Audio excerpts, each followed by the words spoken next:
Hello everyone. The title of this video is Factoring a Trinomial with Leading Coefficient 1.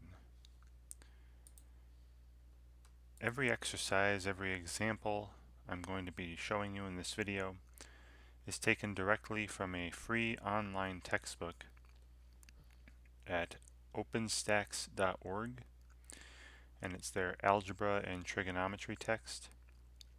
I'm in section 1.5 titled Factoring Polynomials, and I'm under the heading Factoring a Trinomial with Leading Coefficient 1. Alright, so I would recommend you read through this part of this section if you actually go to the website. And all the examples I'm going to be doing are taken directly from either the examples or the try-its or some of the even numbered exercises at the end of the section that are related to this objective. I will also have timestamps for each example. Now there's only two of them. This is a pretty short video, but you will see a timestamp for example 1 and example 2 in the description of the video, and when those examples are started in the video. Hopefully those help you navigate it. And I would also request that when I start a new question, pause the video and try to work on it yourself first, before watching me doing it and comparing. Because if you're just watching me do these things and not practicing yourself, well, chances are you're not learning all that much. Alright, so the first example, I have all the examples written out. Again, we're factoring a trinomial with a leading coefficient of 1.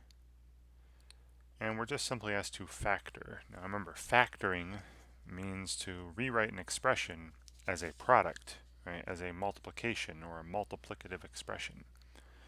So this is not a product, right? X squared minus 7x plus 6. It's a sum. Alright, so here's how we're going to do this. Now we're looking at expressions of this form. I'm going to do this off to the side. We're going to be factoring expressions of the following form in this video. 1x squared or a squared or b squared, but the lead coefficient is 1. Right? The coefficient on the highest powered term, the squared term, we're only going to look at what are called quadratic polynomials or degree 2 polynomials. X squared plus, and then some number b times x to the first, plus, and then some number c, right? So where b and c are real numbers, and x is the variable. But yeah, the leading coefficient is 1. Alright, if this is the case, if you have like this here, right, this is 1x squared plus, negative 7x, so the negative 7 is the b. I'll just write that here. B in this case is negative 7 plus, and then the constant c is 6 here. C is positive 6 in this example. Alright, so the first step in factoring these, if they can be factored, right? And when I say factored, I mean factored over the integers. I want all the coefficients to be integers. I'm just pointing that out right now. So first, I try to find a pair of factors. Find a pair of factors of c whose sum is b. In other words, I want both of these to be true. I want p times q to be c. So p and q are this pair of factors I'm talking about. And at the same time, p plus q to be equal to b. Right. Now, if this is possible, right, if p and q are found,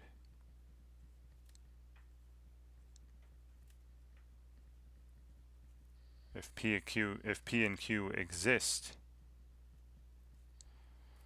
then it's easy to factor. X squared plus bx plus c will factor to simply x plus p times x plus q. And that's it. Right.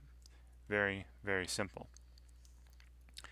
Again, big if here, because if not, right, if p and q cannot be found,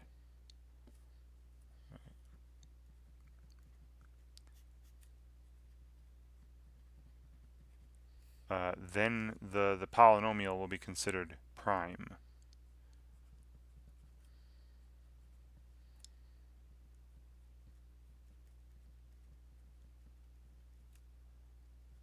And again, we're considering things as being prime over the integers, right? I can't factor it in such a way that the coefficients will still be integers. Right. Now, of course, the first thing you should look out for is the greatest common factor, but that's not going to happen here when the lead coefficient is 1. So not going to worry about the GCF right now. But in a future video, when we go into deeper factoring, the first step you should always use is finding the GCF and pulling that out first. Okay, so these are the steps I'm going to follow for every single one of these. Alright, so what we're looking for in number 1, I have x squared minus 7x plus 6. I'm looking for a pair of factors of 6 that add up to negative 7. Alright, so we can do the following. I'm going to make a little table where I have factors of 6, right? So pairs, factor pairs, we'll say pairs, factors of 6 and their sum. Right there, what happens when you add them up. Now, if you got two numbers that multiply to be positive 6, that means they either both need to be positive or they both need to be negative. Remember, positive times positive is positive, and negative times negative is positive. Well, if they were both positive, like say 1 and 6, their sum would be positive as well. But we want a negative sum, right? We want a negative sum. So I'm looking for when are both, I need two negative factors then, right? 1 and 6 add up to positive 7, but I'm looking for ones that add up to negative 7 and also multiply to be 6. So that'd be negative 1 and negative 6. Right? Negative 1 times negative 6 is positive 6, and negative 1 plus negative 6 is negative 7. Right? So this is the pair that we want right here. So that's the P and the Q that I'm talking about over here. So very simply,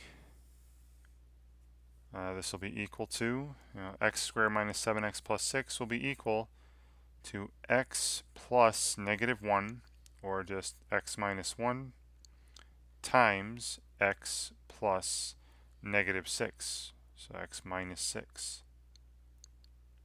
Right, plus negative 6 minus 6. Same thing. And there you go. It's simple as that. Now, of course, you should be checking your results. Right? And in order to check factoring, to check that you factored correctly, you need to multiply. Right? Check by multiplying. But you should always be checking your work. So take our factorization here, x minus 1 times x minus 6, right? And first I'll just remember how to multiply polynomials. Hopefully, you take each term from one and distribute to the other, each term from the other. So first I'll distribute the x. Right? That'll give me x times x is x squared. X times negative 6 is negative 6x. Cool. And then I distribute the negative 1 to the x minus 6 as well. Negative 1 times x is negative x. Negative 1 times negative 6 is positive 6. And then combining these x terms here, we get x squared minus 7x plus 6, which was the original expression. Right? And that lets me know that my factorization is good. Right? That lets me know that is a good job.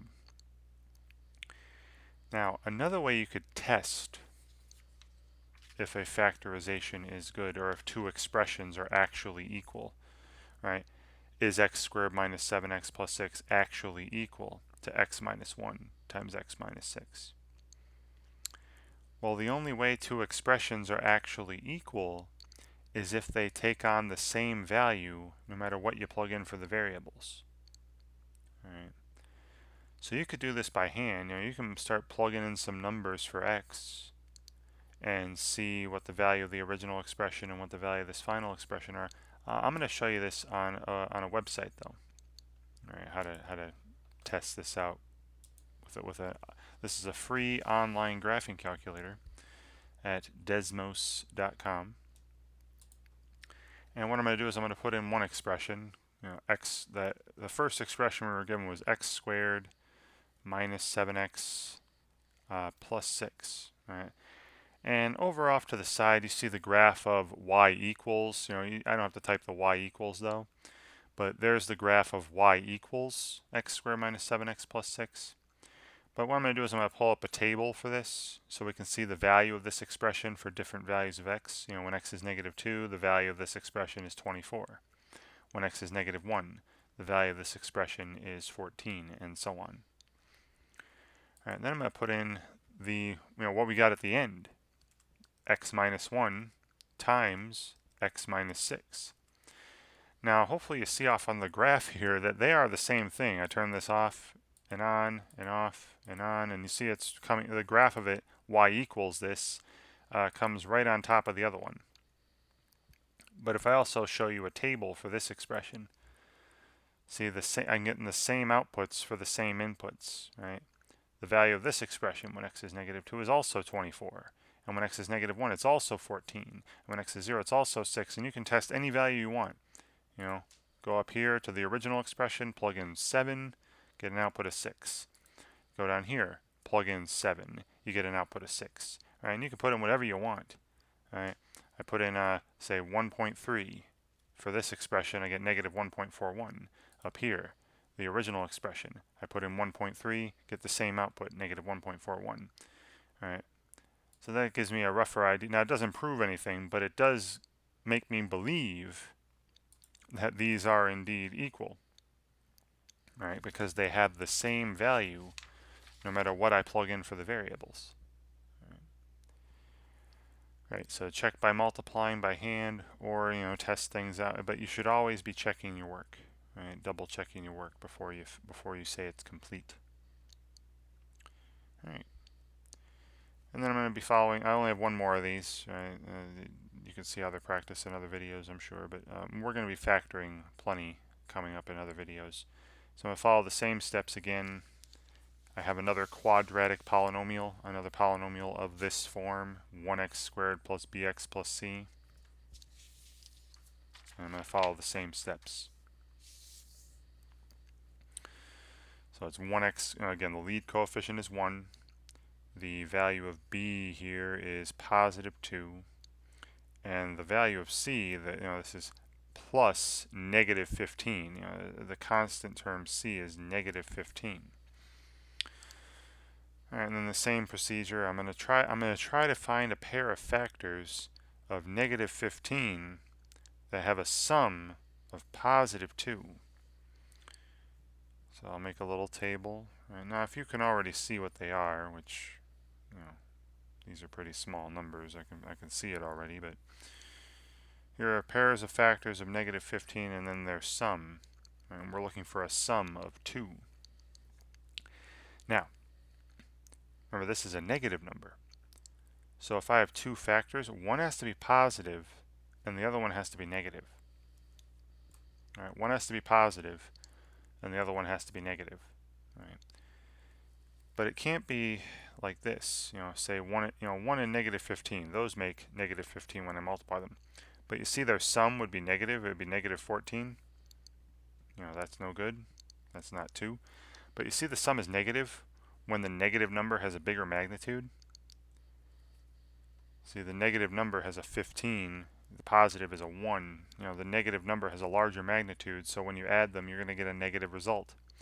I want a positive result. So I would like the positive number to have a larger magnitude like this, right? Negative 1 and positive 15. Now these add up to positive 14, so still no, right?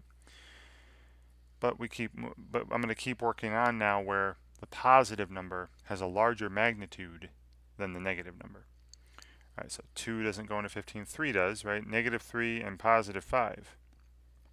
Those multiply to be negative 15, and they add up to be positive 2, negative 3 plus 5. So this is it. This is the pair of numbers that I'm looking for. Negative 3 and positive 5. So that's like the P and the Q that I mentioned on the previous page. Right? And so this is equal. And since the lead coefficient is 1, you can just jump straight to the end. This is going to factor to x plus p, right? X plus negative 3 or x minus 3 times x plus q, which is x plus 5. And there we go. There's the original expression factored, written as a product.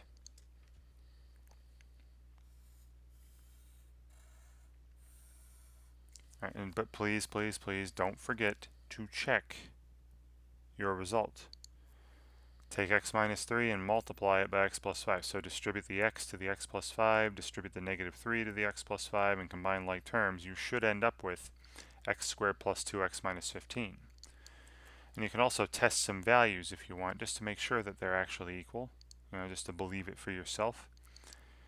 You can go to a calculator if you want, like the Desmos site, or do this by hand. But if these are truly equal, then they should have the same value no matter what you plug in for x. So go ahead and try it. Try plugging in different values for x, and you're going to see that the original expression and the expression I got at the end are always the same value. They are indeed equal, x minus 3 times x plus 5. Great, and that's it. I know that there's plenty of other examples I could probably show you, but we're going to be factoring a lot in the next upcoming videos. Just be aware that this isn't always able to be done. I mentioned on the first page, if you can't, if you go through all possible pairs of factors of C and you can't find a pair that add up to B, then you would just say, the polynomial can't be factored. But you have to make sure that you actually list all possible pairs of factors. Hopefully you don't miss one. Okay, that's it. So hope I'm watching these couple examples at least. We'll get started in helping you a bit when you're asked to factor, quadratic trinomials with a lead coefficient of 1 on your own. And thank you very much for watching.